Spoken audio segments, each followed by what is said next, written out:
大家好，我是大伟。脾胃不好的人不要再揉肚子了，意义不大。我发现很多人啊喜欢在饭后的时候揉一揉肚子，特别是一些脾胃比较弱的朋友们，因为脾胃一弱嘛，它就会出现酸啊、这里胀啊、反啊。有的朋友脾胃一弱啊，一年四季啊，整个身体的状态啊，你的免的一个力啊都拉不上来。这是什么原因呢？就是因为你吃进去的东西啊没有办法转为能量。你要知道，脾胃乃后天之本，气血生化之源。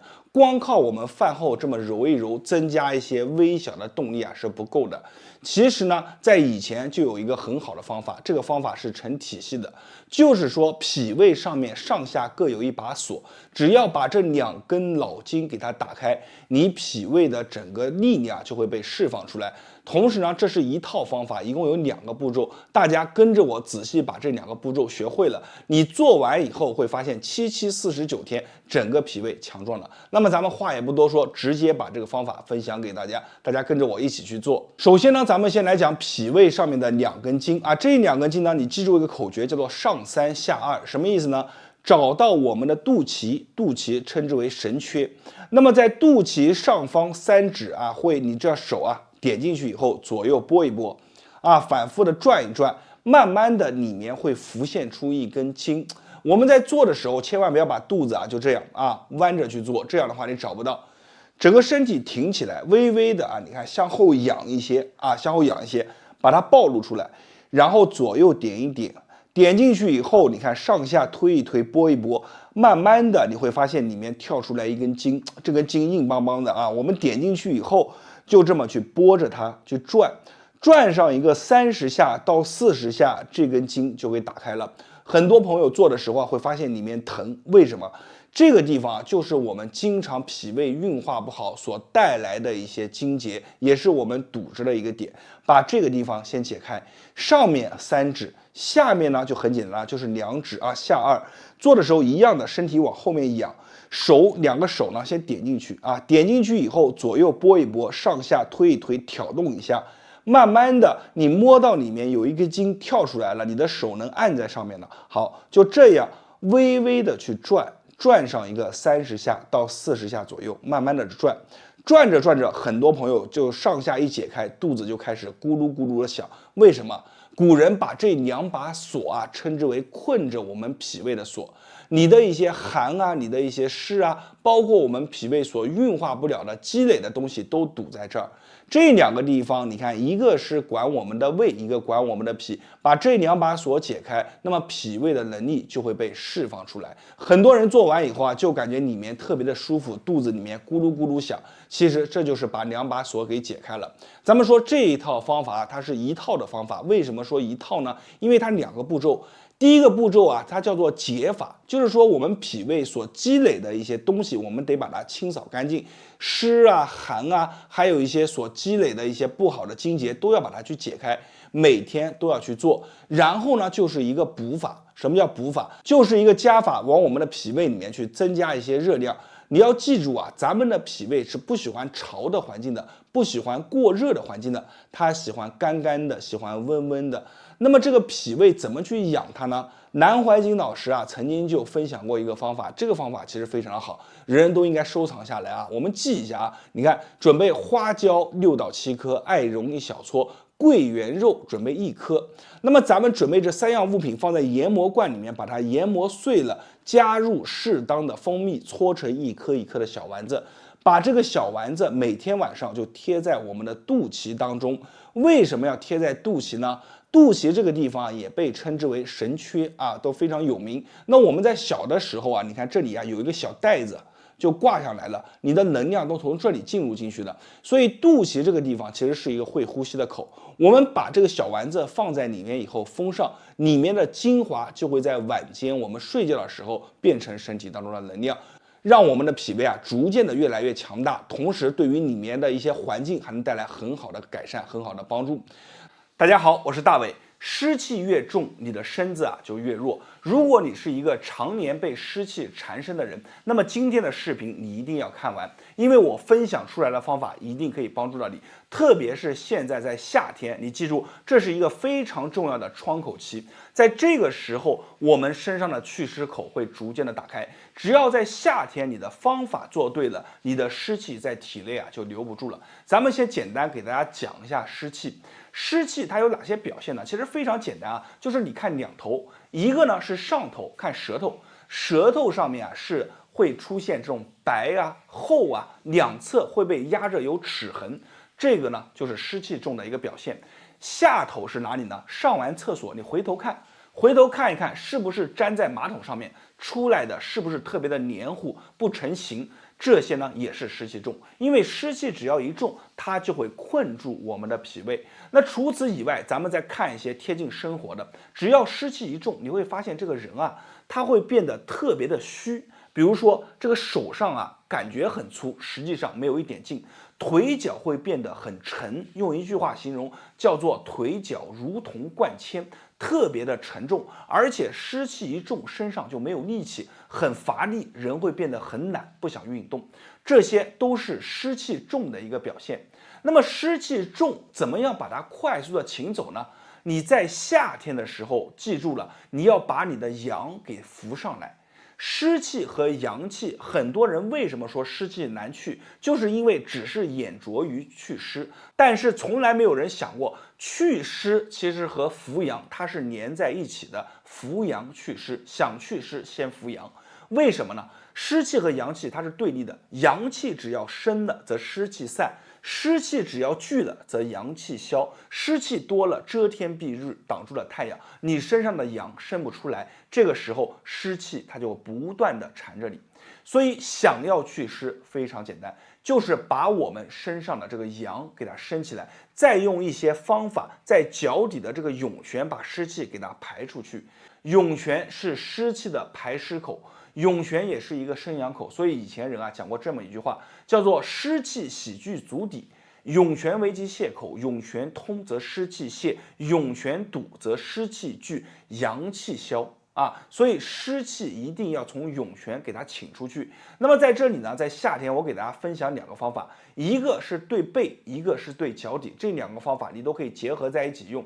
什么方法呢？首先一个叫做天灸天灸很多人可能没有听过，是什么？就是借天上的火生我们身上的阳之力把天上的火引到自身去用，用你的背你记住做的时候把头用个潮一点的毛巾给它蒙住，然后把我们的大椎给它露出来，整个背暴露在阳光之下，在夏天的时候就晒，不用去管是不是三伏天。三伏天意义不大，只是说三伏天它来的更猛一些。我们现在夏天天气只要开始潮了、闷了、热了，太阳足够的辣，就这么晒上一个15分钟。什么时候的阳光好？早上10点钟到12点钟，这个时候阳光比较温和。下午的阳光太辣了，咱们受不了这个时候咱们就把背暴露出来给太阳晒但是很多朋友你会发现背暴露出来，它对女同志不太友好。所以这个时候咱们女性朋友怎么办呢？咱们穿着衣服也行，但是效力会弱一些，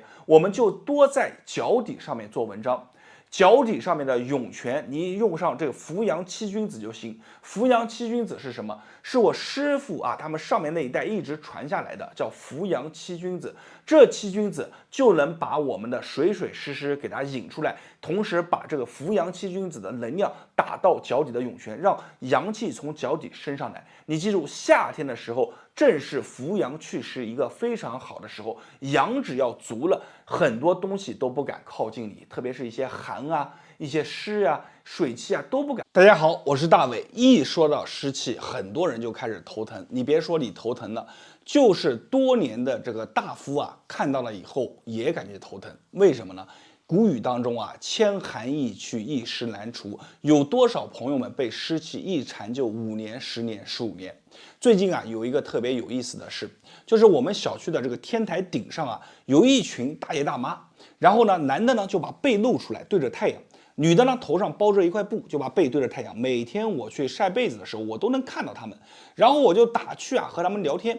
那我发现他们其实对一些地方是有误解的。那很多人说这个呢，其实我知道叫做天灸，就是借天上的之火啊，去把我们身上的一些不好的给去走。而且呢，他讲的也头头是道的，说在夏天呢这个时候啊是天火啊最旺的时候，这个时候的火力旺，你借它的火就能把身体当中的一些水湿啊给它请走。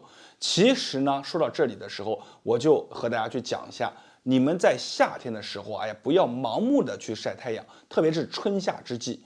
为什么呢？因为就算你被湿气缠着了，也不是靠晒太阳去这么晒一下就能把这个湿水请出去了，也并不是说你身上出的汗越多就越好。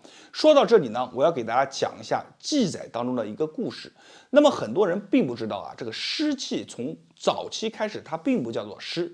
以前的大夫呢，他认为啊，这个东西啊，特别的难缠，而且呢，这些症状啊，他知道，但是呢，不知道取一个名字，各地叫的方法也不统一。后来有一次，有个比较厉害的人，名字我就不说了啊，他在行船的过程当中啊，在这个小河当中行船，他突然掉到了水中，因为没站稳嘛，掉到了水中。掉到水中以后啊，身上的衣服啊都湿透了，湿透了以后，船夫赶紧把他捞上来。捞上来以后啊，哎呀，你要知道身上的衣服啊，一旦沾了水以后会怎么样？是不是会变重？所以把它捞上来以后啊，他第一感觉就是感觉自己的身上啊变重了，同时呢，这个水啊紧着自己的这个绸缎，然后把身体啊包裹得紧紧的贴在身体上面，就感觉特别的难受。而且它缠在身上以后啊，你想把它扒开来，这边把它刚想透一透，那边又贴上去了，就特别的难缠。然后呢，这个湿水的呢，它都往下去走，同时呢，还是感觉一阵风刮过来变冷。这个时候他突然想起来了，不如以后就叫做湿气，那么湿气就因此而来了。当然，这只是记载当中。那湿气来了以后呢，那有的人就想了，以前的人啊会看天啊，就说既然叫做湿气，那么借天上之火就能把它请干净。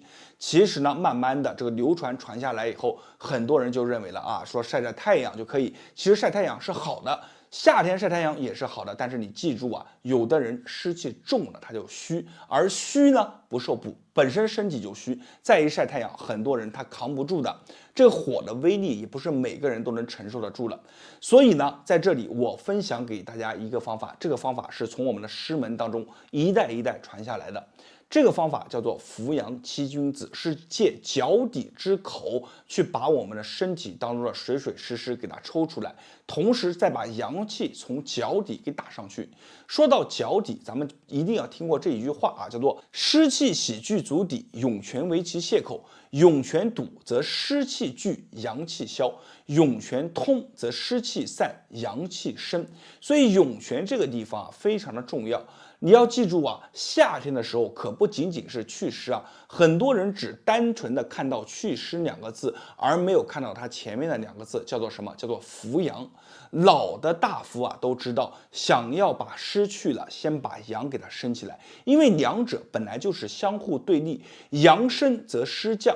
湿升则阳消啊，所以说湿气往上走了，遮天蔽日，你的阳出不来；而阳往上走了以后，你看阳光普照，这些水湿这些雾气慢慢就消散。所以先把阳给提起来，而这个扶阳七君子刚好是在脚底，如果是在夏天的时候，这个时机正好啊，可以事半功倍。大家好，我是大伟。湿气重的人可以在夏天晒太阳吗？最近啊，咱们小区发生一件非常奇怪的事，就是我发现啊，本来我是上楼去晒被子的，发现一群大爷大妈就背对着太阳在这晒。我是早上10点钟上楼的，然后发现他们大爷衣服都脱掉了，那大妈呢穿着衣服，头上裹着一个毛巾，就把背对着太阳。我就感觉这个状态啊非常有意思，我就上去打趣说：“你们在干嘛？”他们呢就说：“在做天灸。”什么叫天灸啊？就天上的这个天火啊，把身体当中的这个水气啊给它排出去。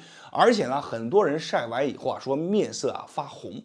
这个呢，其实也是源于一个古法当中啊，我发现特别有意思，而且很多人夏天这么去做。咱们今天啊，就拿这个做一个话题，因为有很多朋友啊，常年被湿气缠身，有的缠着5年，缠着10年，缠着15年的都有。而这些人呢，都有一个共同的一个特性是什么？就是特别想把这个难缠的湿气啊给它抛出去，因为这个湿气啊，只要缠着你就太糟心了。有的朋友啊，感觉浑身重；有的朋友啊，他湿嘛聚多成痰，他聚在在这儿或者聚在大腿上面，你就会发现白白泡泡的一团肉。而有的朋友啊，这个湿啊是聚在脾胃当中的上下两头，比如舌头啊发白，两侧有齿痕，这个中间啊有的朋友是白的，有的朋友是一条裂痕啊，舌头胖大，厕所呢上起来以后啊都黏黏糊糊的不成形。这都非常的多啊！只要湿气啊，它因每个人的状态不一样，而且它逗留的地方不同，所以每个人的状态也是不同的。但是无论是哪一种，你在这个春夏之气，很多人都知道利用这个季节，想把自己的身上的湿气去干净。你就要知道啊，古人为什么把湿叫做湿啊？你看这句话说的看似有些多余，其实不是的啊。古人呢，刚开始啊，他不是把这个东西啊定义为湿气的，而是不知道叫什么。因为呢，他感觉这种东西啊，它像水一样，然后缠着你，但是没有取好一个名字。后来呢，据记载啊，有一个人啊，他穿着衣服很多，突然掉落在水中，被这个撑船的人啊把他捞上来了。捞上来以后呢，这个人呢，正好呢，他懂得一些这个医学方面的东西，然后呢，捞上来以后，哎，他发现身上湿湿漉漉的啊，缠着这个衣服啊，缠在身上，哎，这个呢，就和他在学的这个湿啊有很大的关系。所以呢，他说我身上啊当时很湿，这个衣服粘在身上又重又沉，而且这个水啊往下走特别的凉。哎，他这么一想，那以后不如就把这个叫做湿气吧。所以后面湿气啊就慢慢的流传开来了。那么既然讲到了湿气，他就想到了说，那既然身上有湿，那自然要请天上的火来把它请出去，这就有了什么叫做天灸，也是这么来的。所以后面就越传越广，越传越广。慢慢的，很多人啊就拿着一个被啊晒着背啊，去在背上去晒。其实这样有用吗？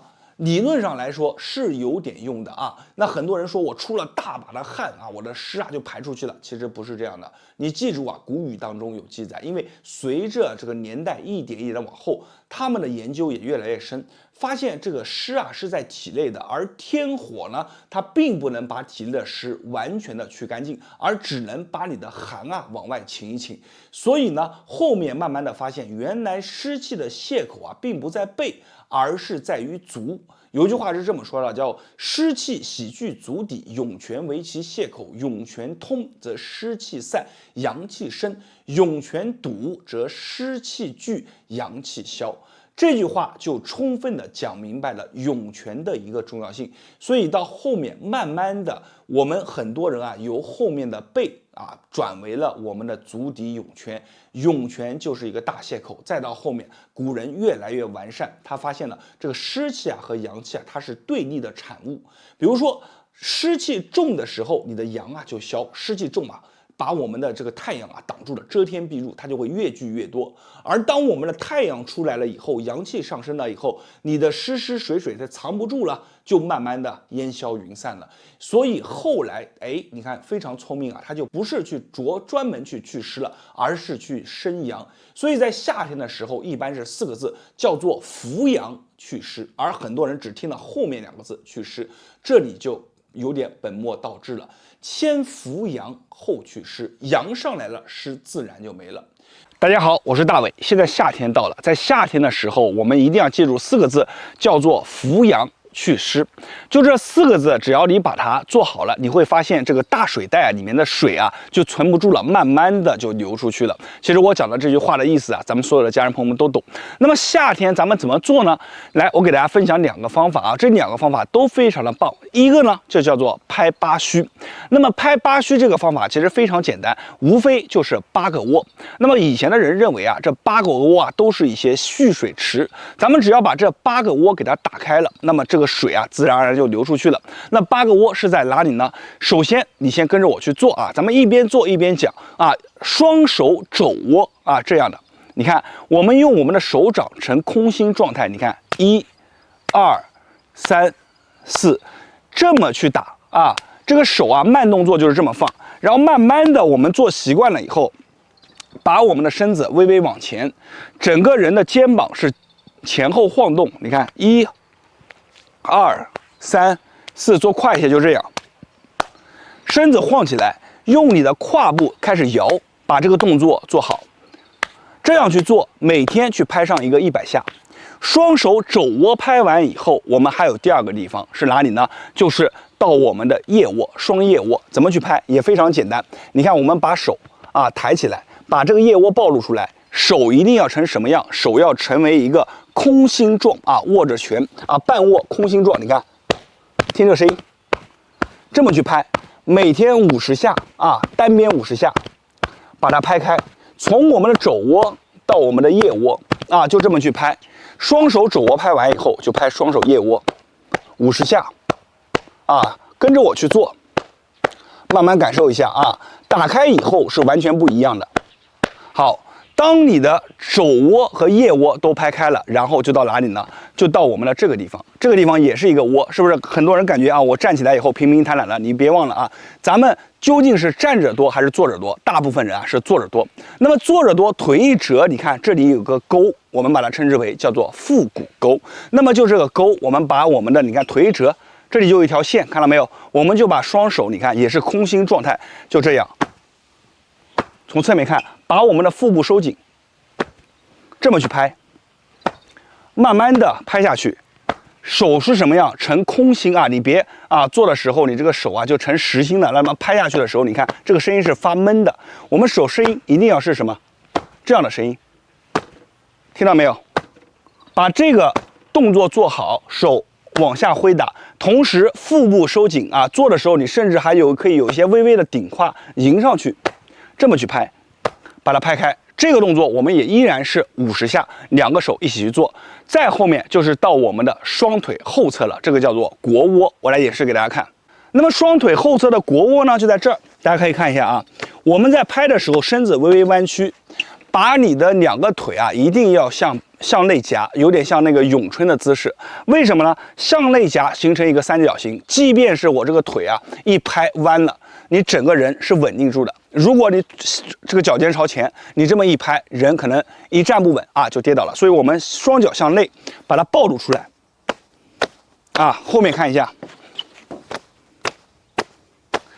就这么拍，拍开。一般去做上一个50下、100下。当这8个窝打开以后，你应该浑身上下都出了汗。为什么呢？因为这个8个地方通的，而且你做完以后整个大汗一出，酣畅淋漓的，非常的畅快。这是咱们今天给大家分享的第一个方法。说完了第一个方法，咱们还有第二个方法是什么呢？就是像我一样在户外多晒晒太阳。你要知道在夏天的时候，特别是早上10点钟、11点钟，这个时候的阳光是非常棒的。咱们小区最近有一群大爷大妈，每天早上我就能看到在天台上面就趴在这儿，就在这儿晒太阳。那么大爷呢，他是把整个背露出来；那大妈呢，她一般是头上蒙着一个毛巾，背上就不露了就这么趴着，一边晒一边聊天，感觉非常的惬意其实晒太阳这个从以前开始，很多人在夏天都会去晒，但是咱们晒太阳的时候一定要注意把我们的这个位置给它去怎么样，把它包上，留我们的大椎在后面给它晒住头上给它包住。一定要记住，因为有很多人他平常是比较弱的。这个太阳的光呢，以前把它称之为，你看在天上就像火一样那么热，所以叫做天火。这个火呢，一般人如果你弱一些，它不一定能受得住。所以我们晒太阳的时候，其实看似简单，实则呢，我们每天不要过超时每天就再晒一个10分钟到15分钟，甚至可以咱们一边锻炼的时候一边晒。比如说像我现在背对着太阳，然后呢，我一边晒太阳，一边把我们的手去敲击我们的肾腧这个位置。你看咱们就这样踮着脚去敲非常简单，对不对？就背对着太阳，每天就这么踮着把你的腹部收紧，把我们的肾腧这个地方撞一撞，这么多敲一敲，撞一撞，你对着太阳，这个一个夏天你只要能坚持下来这2个习惯，咱们先讲的这个拍8窝就是也就是说拍8虚，然后再加上我们的晒太阳，这2个习惯你只要能坚持下来，你会发现不一样。这就是大伟今天给大家分享的方法，都非常的好，希望大家能够把它收藏下来，并且转发给身边的朋友和家人。夏天是一个非常好的季节，大家不要错过了，错过今年的夏天，那么也就只能等到明年的夏天了，因为季节这个东西它过去了，它就回不来了。好了，我是大伟，感谢大家观看和支持，没有关注的记得关注我一波，在别人那里或者是不传之秘，在我这里都毫无保留的分享给大家，谢谢大家。